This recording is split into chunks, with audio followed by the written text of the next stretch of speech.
કેમ છો? મજામાં? જો આજે આપણે એટલું જાણી લીધું કે આપણે સજીવો અને હવા વિશે જાણી લીધું. હવે પાછું હવા વિશે જાણવાનું છે. તો કે હવા શું છે? મિશ્રણ. હવા મિશ્રણ છે. હવે આપણે જાણીશું હવાના ગુણધર્મો. શું ગુણધર્મો? જો પહેલા આ આપણી વસ્તુ જાણી લો. દરેક વસ્તુના ગુણધર્મો કેવા હોય છે? સમાન કે અલગ અલગ? તો કે અનેક વસ્તુના ગુણધર્મો કેવા હોય છે? અલગ હોય છે. સમાન કદી હોતા નથી. જો તો કે હવાનો પહેલો ગુણધર્મ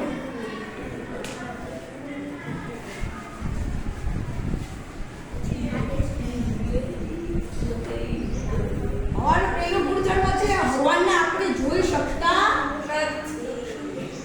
હવાને આપણે કદી જોઈ શકતા નથી. અને હવાને કોઈ રંગ પણ નથી હોતો. શું નથી હોતો? હવાને રંગ નથી હોતો. અને હવા ભારી હવાને વજન હોય છે.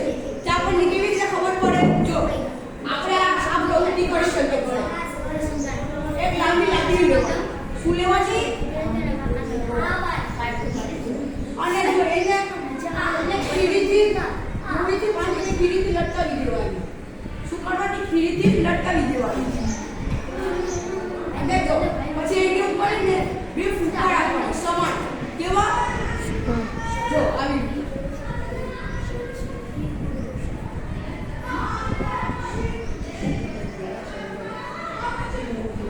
રીતે ફૂંકેલા ફૂંકા રાખવાના. ફૂલાવી બંને બાજુ.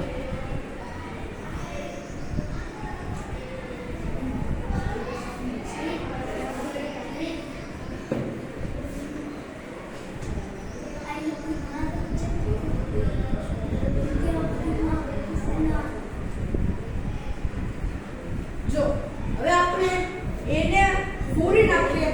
આ ફૂગને શબ્દ ફોડી નાખ્યો આપણે તો શું થાય ખબર છે? જો આવી રીતે કઈ આકૃતિ બને.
અને જો જે ભારે હોય તે નીચે પડી જાય.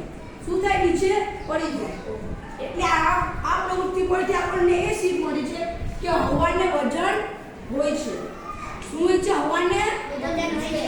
પણ જો આપણે આ પ્રવૃત્તિ કરવી હોય તો આ બંને ફુગ્ગામાં પાણી ભરવાનું નહીં.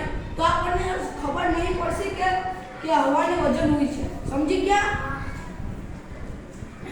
હવે જો હવા પારદર્શક છે. શું છે? આ હવાનો ગુણધર્મ છે. શું છે? હવા શું છે? પારદર્શક. હવા પારદર્શક છે. પારદર્શક એટલે એની આગળ જોઈ શકતા હોઈએ તે વસ્તુને શું કહેવાય? પારદર્શક. હવે એ જાણવાનું કે પારદર્શક, અપારદર્શક અને પારભાષક એટલે શું?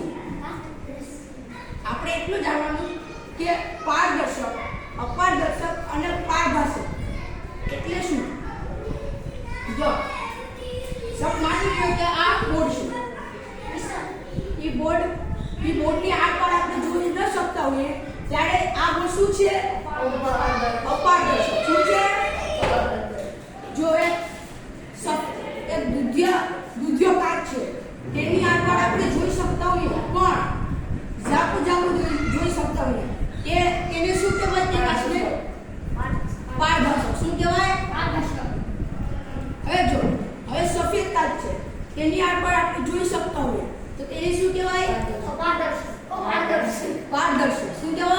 પારદર્શક.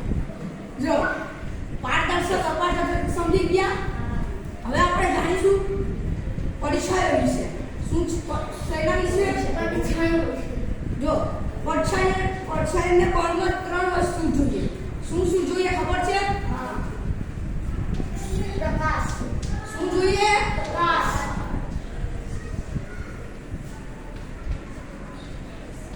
અપારદર્શક.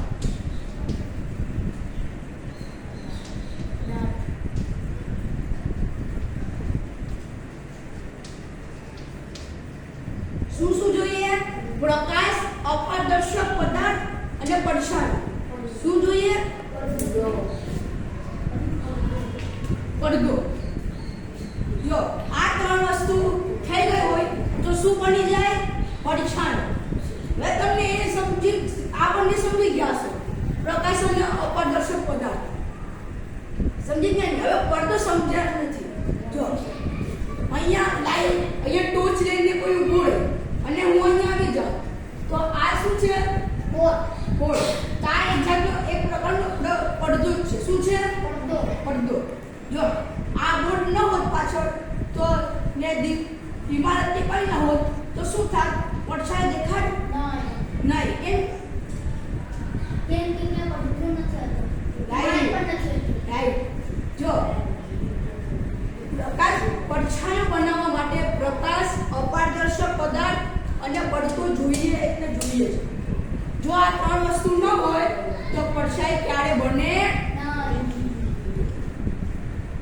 હવે જો આપણે અચાનક ઘરમાં હોઈએ અને ભૂકંપ આવી જાય તો તમે શું કરો?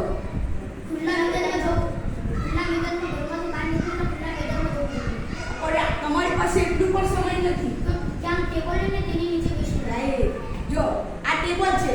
જો ઇમારત ભૂકંપ આવે જ્યારે ત્યારે આ ઇમારત ઉપર પડે, તમારી ઉપર પડી શકે.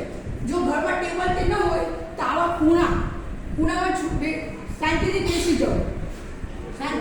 બેસી જાઓ. અને જ્યારે તમે ઘરમાંથી બહાર હો અને અચાનક વાવાઝોડું આવે તો તમે શું કરો?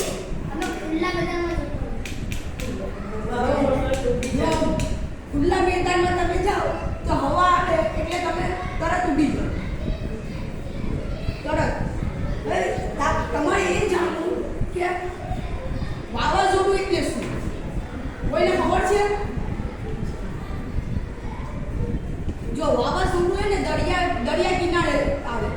એ દરિયા કિનારે હવાને લીધે હવાના દબાણથી દરિયા કિનારા પર આવે. જો અને તેનાથી ડરવાનું કઈ નહીં. જ્યારે તમને જો તેનાથી બચવું કેવી રીતે? જો જ્યારે વાવાઝોડું આવે ત્યારે ઘરના બારી બારણા બંધ કરી દેવા. શું કરવું? કેમ? કોઈ મને કહેશે?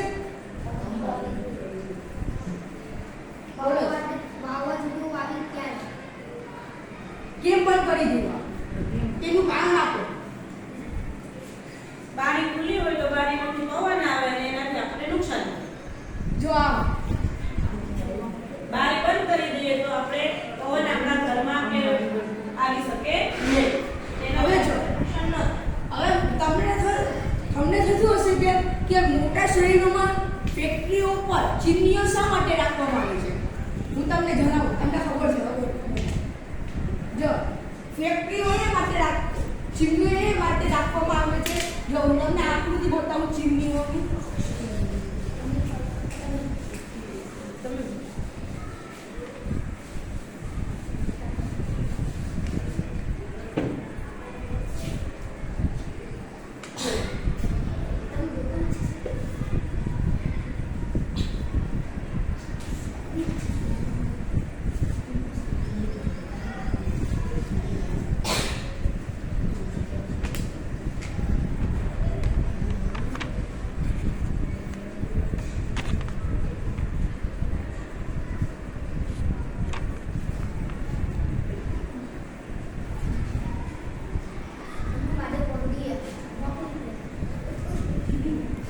ફોન છે મારા ભાઈ. પૂરી કરીશું.